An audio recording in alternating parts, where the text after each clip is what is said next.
Hello everybody, welcome back to our Reset Info channel. In today's video, I'll show you how to enable or disable MPRT on your CHiQ 22F650 monitor.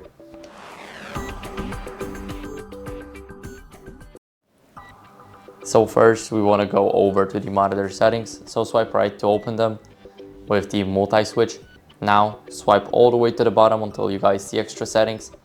And right here at the bottom, we will have the MPRT. Now to enable it, we need to swipe right to make the setting red, entirely red. Now swipe up to enable it, and it will automatically be enabled. So we can also disable it by swiping upwards or downwards. As you guys can see, there's a big noticeable difference.